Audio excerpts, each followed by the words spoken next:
कौन कौन से चेहरे इस वक्त चुनावी मैदान में आने वाले हैं, यानी कि बीजेपी की तरफ से, और आज बैठक होने वाली है सीएसी कांग्रेस की तरफ से भी। तो कांग्रेस के उम्मीदवारों की दूसरी लिस्ट आज आ सकती है। तो आज कांग्रेस के उम्मीदवारों की ये दूसरी लिस्ट जारी हो रही है। बता दें कि कांग्रेस ने लोकसभा चुनाव 2024 के लिए 8 मार्च को 39 उम्मीदवारों वाली पहली लिस्ट जारी की थी।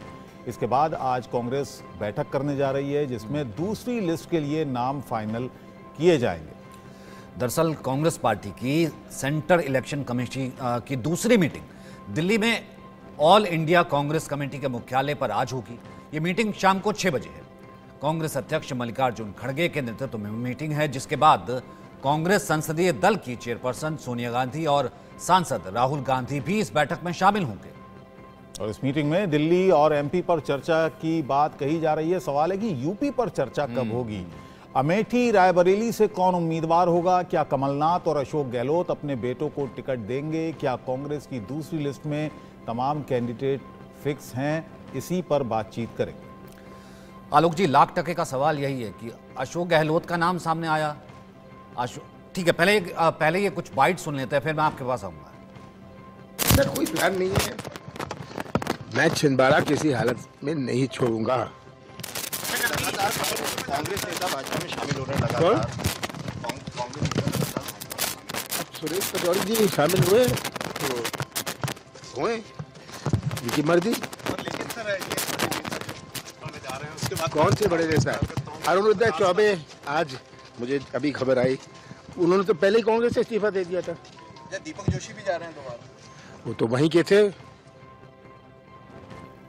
चलिए, जब टिकट का सवाल आलोक जी पूछा जा रहा था कमलनाथ से, तो लगभग टालमटोल करते दिखे कि मैं छिंदवाड़ा नहीं छोड़ रहा। तो किससे भाग रहे हैं? सवाल से भाग रहे हैं, टिकट से भाग रहे हैं?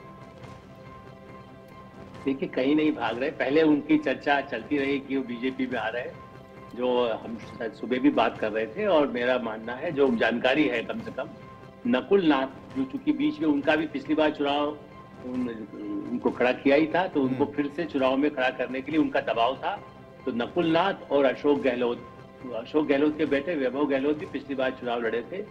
तो दोनों बड़े नेता अपने बेटों को ही उत्तराधिकारी के रूप में, और कमलनाथ चूंकि वो सेंटर में नहीं आ रहे हैं, उनको अब यहाँ क्या करेंगे, किस पद पर रहना चाहिए, वो इस पर नहीं आना चाहते। और उन्होंने वैसे भी विधानसभा चुनाव में जो करना था कर लिया।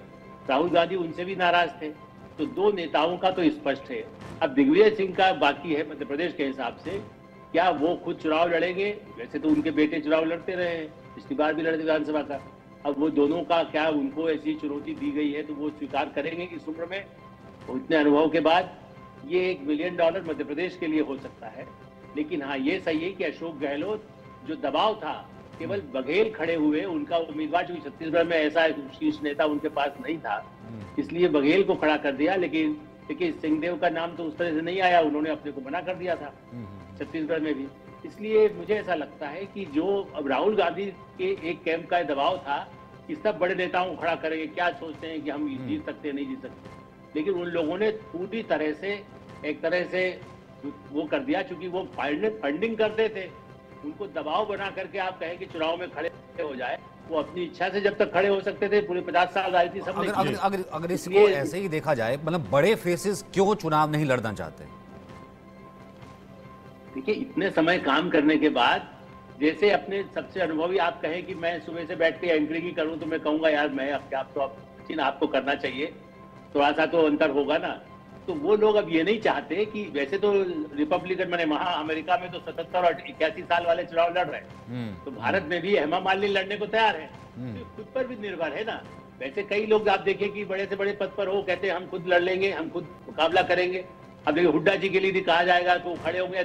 देवेंद्र के जो बेटे हैं दीपेंद्र हुड्डा, वो खड़े होंगे। तो मुझे लगता है कि जब चलिए उत्तर प्रदेश की बात कर लेते हैं। उत्तर प्रदेश में अभी तक चर्चा नहीं हुई। उत्तर प्रदेश को लेकर सबकी नजरें क्योंकि इसी बात पर टिकी हुई हैं कि उत्तर प्रदेश में जो 17 सीटें इनको डिक्लेयर करनी है, वो जाहिर है उसमें रायबरेली और अमेठी भी है। मनोज जी, उत्तर प्रदेश को लेकर काफी देरी भी हो रही है और जाहिर है कांग्रेस में भी काफी इस पर मंथन चल रहा होगा।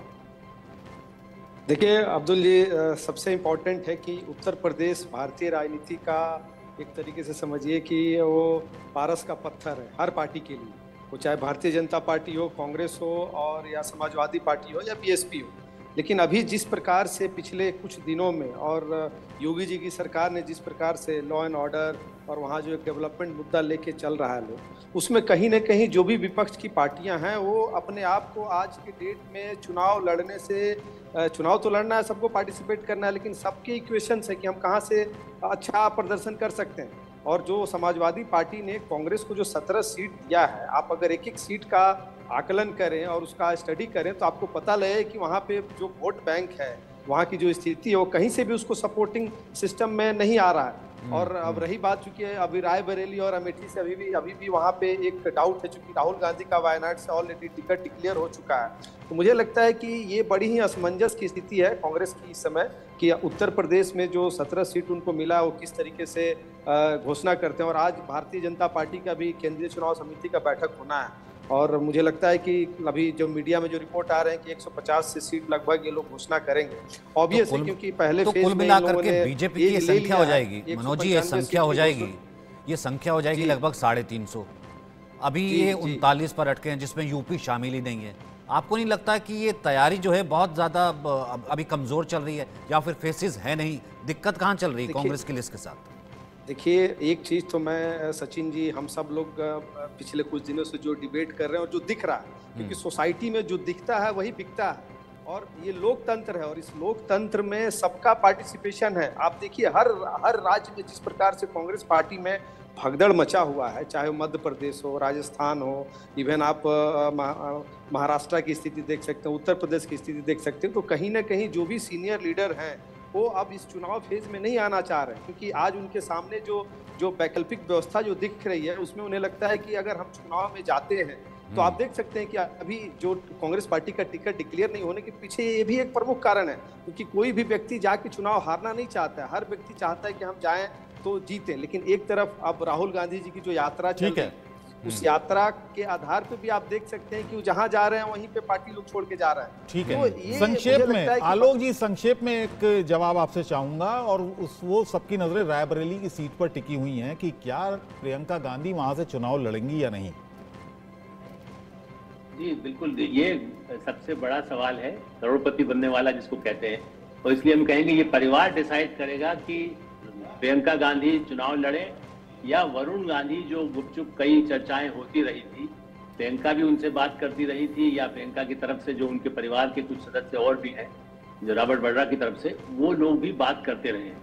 अब ये सोनिया गांधी, राहुल गांधी और प्रियंका को डिसाइड करना है कि उनमें से कौन खड़ा हो, या वरुण गांधी यदि आते, वरुण गांधी को भी बहुत फायदा तो नहीं होना है, लेकिन चूंकि उनके पिता ने तो अमेठी शुरू किया था जो चुनाव क्षेत्र है, लेकिन फिर भी चूंकि फिरोज गांधी के जमाने का है, और क्या वो बीजेपी से इतने असंतुष्ट होकर के जाने को खुद मन बनाएंगे, ये हम और आप नहीं बता सकते। लेकिन असली में ये परिवार का फैसला हो सकता है, अंतिम दिन तक आपको मन पड़े, क्योंकि राजीव गांधी ने अटल बिहारी वाजपेयी के खिलाफ बहादुरराव सिंधिया को अंतिम क्षणों में खड़ा किया था। तो ये कांग्रेस की पुरानी परंपरा है। नहीं, लेकिन आलोक सर, शायद थोड़ी जल्दबाजी में फिर प्रियंका कह गई, लेकिन ऐसा लग रहा था कि बहुत जल्दी कैंपेन भी शुरू हो जाएगा, परिवार आ जाएगा, लेकिन जनता को वादा कर दिया गया, लेकिन अभी तक जो है परिवार के नाम पर सहमति है।